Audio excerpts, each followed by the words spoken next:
Muito bem. 3 pequenos seres calmos, tranquilos. Até que a gente vai botar comida pra eles. Aí vamos ver como é que eles vão se transformar em orcs.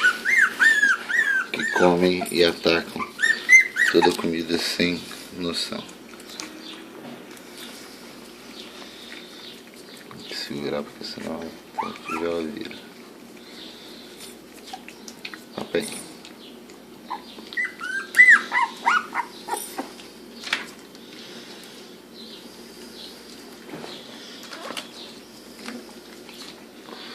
Ficar no meio do jornal porque senão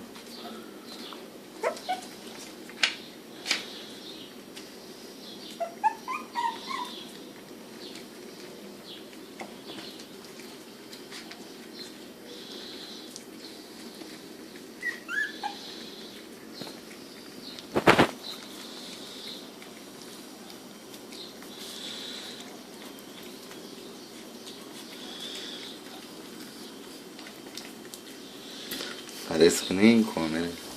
Eles estão passando fome, sem nada pra comer. Essa é a patinha, que ela tem uma patinha aqui do lado. Essa aqui é a bolota, a bolotinha. E essa aqui é o coraçãozinho, coração. Os 3 cachorrinhos. Patinha, bolota e coração. É isso.